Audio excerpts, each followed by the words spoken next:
Hello guys, welcome to the new episode of my channel. আমি সঞ্জীব, তোমাদের সাথে এখন এই ভিডিওতে কথা বলবো সুনীল শেট্টির আপকামিং সিনেমা কেসারি ভিরা, যার টিজার লঞ্চ হয়েছে। তো টিজারটা আমার কেমন লাগলো সেই নিয়ে কথা বলবো। তো আমাকে যদি এক কথায় বলতে হয় যে টিজারটা আমার কেমন লাগলো, আমার সিঙ্গেল ওয়ান লাইনার অ্যান্সার হবে আমার কিন্তু টিজারটা একদমই ভাল লাগেনি। ঠিক আছে, আমার এই টিজার একদমই, কারণ এর প্রোডাকশন ভ্যালু অনেকটা কম। মানে যদি আপনি এই টিজারটা এবং ছাবার টিজার পাশাপাশি রেখে দেখেন তাহলে আপনি একদম পার্থক্যটা স্পষ্ট বুঝতে পারবেন যে প্রোডাকশন ভ্যালু অনেক কম, প্লাস এখানে ইতিহাসকে অনেকটা, মানে আমি জানি না কতটা রিসার্চ তারা করেছে, রিসার্চ অনেক কম।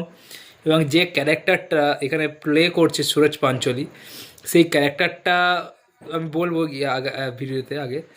এবং স্পেশালি বিবেক ওবেরয়, সে এখানে যে রোলটা প্লে করছে আমার তো একেবারেই পারফরমেন্স তার পছন্দ হয়নি। আমি জানি না সিনেমাটা তার পারফরমেন্স পছন্দ কীরকম হবে, বা আমি এটা কখনোই বলছি না বিবেক ওবেরয় একজন বাজে পারফরমেন্স, না সেটা কখনোই না, বাট এইখানে তার পারফরমেন্স আমার ভালো লাগেনি যেটুখানে টিজারে দেখিয়েছে।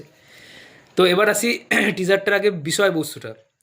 বাট একটা জিনিস, আমার টিজারটা যতই খারাপ লাগুক আমি একটা জিনিস বারবার বলবো, এই যে বিষয়বস্তু, এই বিষয়বস্তুর ওপরে না আমাদের ইতিহাস, যে ইতিহাস আমরা পড়েছি সেই ইতিহাসে সেভাবে লেখা আছে, না এই বিষয়বস্তুর উপরে এর আগে সেভাবে কোনো বড় মাপের সিনেমা যে যেটা প্যান ইন্ডিয়া লেভেলের অভিনেতারা আছে, যেটা প্যান ইন্ডিয়া লেভেলে একটা কী বলবো বাস ক্রিয়েট করতে পারে, সেই বিষয়বস্তুর মধ্যে আলোকপাত করতে পারে, এরকম কিন্তু কোনো সিনেমা হয়নি।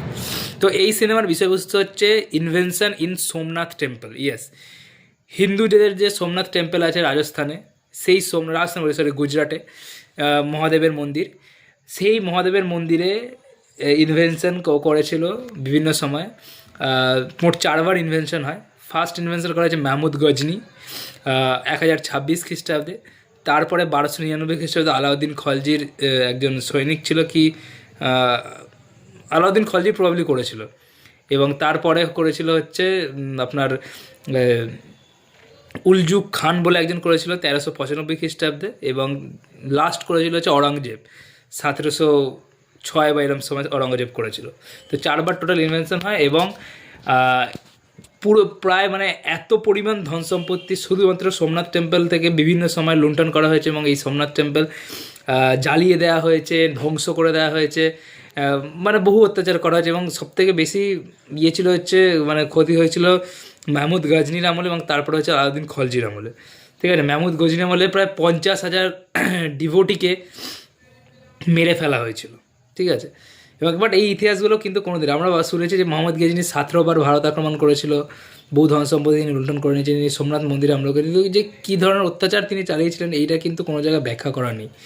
তো ফার্স্ট টাইম এই টাইপের সিনেমাগুলোর ওপর, এই টাইপের একটা কন্টেন্টের ওপর সিনেমা তৈরি করা হচ্ছে। ঠিক আছে, এবার এই সিনেমাটার মধ্যে এবার আপনাকে আরেকটুখানি আমি জানিয়ে দিই, এটা করে এটা আমাদের জানা দরকার যে মাহমুদ গজনি প্রথম আক্রমণ করেছিল 1026 খ্রিস্টাব্দে, যেটা সবথেকে ডেডলি আক্রমণ ছিল, যেখানে তখন ওখানে চালুক্য রাজা ছিল আই থিঙ্ক ভীমা ওয়ান, তাকে হারিয়েছিল এবং প্রায় 50,000 লোককে মেরেছিল। এরপরে 1299 খ্রিস্টাব্দে আলাউদ্দিন খলজি আক্রমণ করে তার সেনাপতি মালুক কাফুরকে নিয়ে, এবং সেইবার প্রবল ধ্বংসলীলা চালায় এবং বিপুল পরিমাণ অর্থ তিনি নিয়ে যান, এবং তিনি মন্দিরে আগুন লাগিয়ে দেন, এবং বহু মানুষকে তিনিও হত্যা করেন। এই দুটো ছিল সবথেকে ডেডলিয়েস্ট অ্যাটাক সোমনাথে। তারপরেও আরও 2বার অ্যাটাক হয়, এবং আওরঙ্গজেবের আমলেও খুবই অত্যাচার হয়, এবং পুরোপুরি প্রায় শেষ করে দেয়। এবং 1896, আপনি গুগলে সার্চ করে দেখতে পারেন 1896 ওই টাইমে যে মানে সোমনাথের যে ছবি ছিল, আপনি একটা ধ্বংসস্তূপ ছাড়া কেউ দেখতে পাবেন না। কিন্তু সোমনাথ মহাভারতের কাল থেকে কিন্তু সোমনাথ টেম্পল মহাদেবের মন্দির হিসাবে আপনি মহাকাব্যে লেখা পাবেন। এবং সোমনাথ টেম্পল মানে খুবই জাগ্রত একটা টেম্পল ছিল, এবং ইজ এ মানে মোস্ট রিচেস্ট, মানে ইন্ডিয়ার one of the most richest temple ছিল সোমনাথ টেম্পল। ঠিক আছে, এবার সেইটাকে একেবারে ধ্বংস করে দেয়। ঠিক আছে, এবার এই সিনেমার যে এক কথায় যদি আমি আসি, তো দেখুন এইখানে যে হেমরাজি গোহিলের ক্যারেক্টারটা সুরজ পাঞ্চলি প্লে করছে, যে 3টে মুখ্য ক্যারেক্টার সুরজ পাঞ্চলি, সুনীল শেট্টি এবং আপনাদের বিবেক ওবেরয়। এবার এখানে তার মধ্যে সুনীল শেট্টির ক্যারেক্টারটা প্রবাবলি এখানে একটা মানে কী বলবো কাল্পনিক চরিত্র, বাট বাকি যে চরিত্রগুলো রয়েছে সেগুলো বাস্তবসম্মত, যেটা বিবেক ওবেরয় করছে এবং সুরজ পাঞ্চলি করছে। বিবেক ওবেরয় প্রবাবলি এখানে আলাউদ্দিন খলজির রোলটা প্লে করছে, এবং সুরজ পাঞ্চলি এখানে হেমার্জি গোহিলের ক্যারেক্টারটা প্লে করছে। বাট এবার যদি মানে হেমার্জি গোহিলের ব্যাপারে জানেন, তিনি মাত্র 16 বছর বয়সে মারা গেছিলেন, এবং তিনি সৌরাষ্ট্রের রাজা ভীমজি গোহিলের ছেলে ছিলেন, এবং তার সদ্য বিবাহিত ছিলেন তিনি, এবং তিনি সোমনাথ টেম্পল প্রোটেক্টের সময় মারা যান। তার বয়স ছিল, যখন যিনি মারা যান তার বয়স ছিল 16। এবার আপনি বলুন এই টিজারটা দেখে কোথাও আপনার মনে হচ্ছে সুরজ পঞ্চু দেখে 16 বছরের একটা ছেলে? আমার তো মনে হলো না কোথা দিয়ে।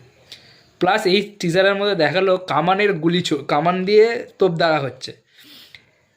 আমি আমি যতদূর জানি, আমি যতদূর হিস্ট্রি পড়েছি, বাবর প্রথম ইন্ডিয়াতে কামান ইন্ট্রোডিউস করে, ঠিক আছে, ইব্রাহিম লোদির সঙ্গে পানিপথের প্রথম যুদ্ধে। তো এরা কি করে দেখালো যে আলাউদ্দিন খলজি কামান ইউজ করছে, আমি জানি না। তারপরে হচ্ছে কিছু কিছু ডায়ালগ যেখানে রাখা হয়েছে বর্তমানে প্রোপাগ্যান্ডা, যে হিন্দু মুসলিম যে একটা প্রোপাগ্যান্ডা বা বর্তমানে যে পলিটিক্যাল একটা প্রোপাগ্যান্ডা, সেই প্রোপাগ্যান্ডাকে সাপোর্ট করে। যেমন একটা দেখুন, আমি পুরো সিনেমাটাকে প্রোপাগ্যান্ডা বলছি না, তাই বলছি পুরো ভিডিওটা দেখুন আগে।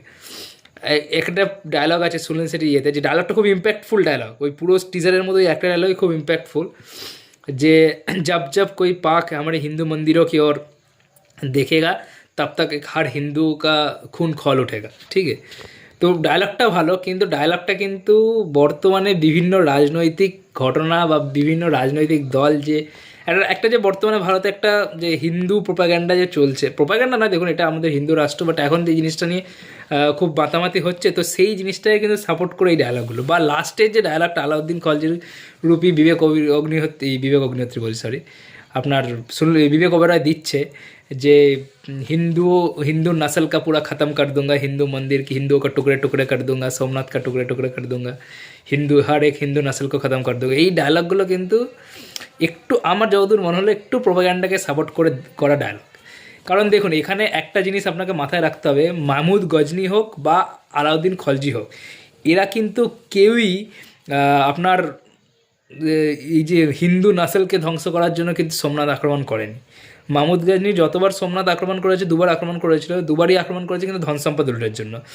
এবং আলাউদ্দিন খলজি একবার আক্রমণ করেছে, সে কিন্তু আক্রমণ করেছিল হচ্ছে জায়গাটা দখল করার জন্য, সেখানকার রাজাকে হারানোর জন্য। এগুলো আপনি হিস্ট্রিতে সার্চ করলে দেখতে পেয়ে যাবেন। হ্যাঁ, তখনকার কিছু ওই রকম প্রোপাগ্যান্ডিক লেখক লেগে গেছিলো যারা এই পরবর্তীকালে এই জিনিসগুলো প্রচার করেছিল, বাট সেগুলো কিন্তু যে মানে ভুলভাল তথ্য, সেগুলো আমরা প্রত্যেকে জানি।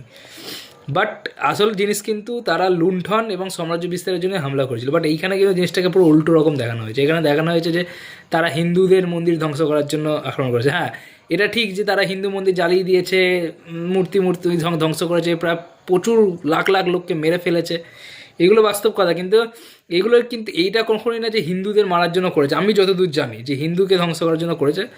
বাট এটাও ঠিক যে এইখানে যে এই ডায়লগটা যে সুনীল শেট্টির ইয়েতে দেওয়া হচ্ছে, যে বা सूरज पांचाल যে ডায়লগটা দিচ্ছে, যে ধর্ম কে লিয়ে হিংসা এক সবচেয়ে বড় ধর্ম है, এটা প্রবাবলি যে মানে হিন্দুদের মধ্যে এই সোমনাথের যে অ্যাটাকটা ছিল, সোমনাথ টেম্পেলে, যেখানে বলা হয় যে বহু ডিভোটি লড়েছিল, মানে যারা যারা ওই হিন্দু ধর্মের বহু মানুষ লড়েছিল মন্দির বাঁচানোর জন্য খালি। তো এটা কিন্তু সত্যি ঘটনা যে ওই সময় মন্দির বাঁচানোর জন্য বহু লোক লড়েছিল, যেটা প্রবাবলি মানে সারা ভারতে হিন্দুদের যত ওপর হামলা হয়েছে বা ইয়ে হয়েছে, তার মধ্যে কিন্তু একমাত্র যে ধর্মের জন্য লড়াই, মানে নিজেদের ধর্মর স্থানকে রক্ষা করার জন্য লড়াই, সেইটা কিন্তু এই সোমনাথেই হয়েছিল একমাত্র, ঠিক আছে। বাট এটা কখনোই নয় যে আলাউদ্দিন খলজি বা সুলতান মাহমুদ হিন্দু ধর্ম ধ্বংস করার জন্য আক্রমণ করেছিল, এটা কখনোই কিন্তু নয়, ঠিক আছে।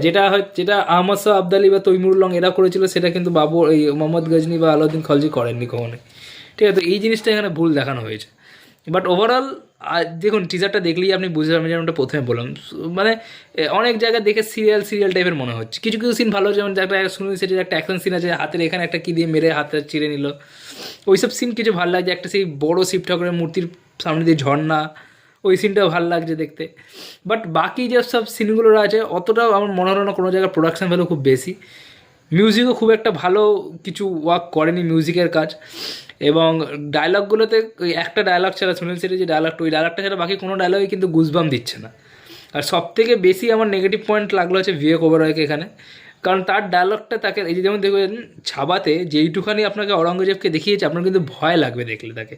তার ডায়লগগুলো এতটা ইম্প্যাক্টফুল যে আপনার দেখলে জিনিসটা শুনলে আপনার ভয় লাগবে যে হ্যাঁ এই লোকটা খতরনাক। আসলে অরঙ্গজেব কতটা খতরনাক ছিল সেটা কিন্তু বোঝা যাচ্ছে। কিন্তু এইখানে কিন্তু বিবেক ওবেরয়ের ক্যারেক্টারটাতে সেই জিনিসটাই ফুটে উঠছে না কোনোতেই। আমার তো মনে হলো না টিজার দেখে। আমি তাকে খারাপ পারফরমেন্স বলছি না, বাট টিজারে তাকে যেটুখানি দেখালো বা তার যেটুখানি পারফরমেন্স রয়েছে আমার মনে হলো না।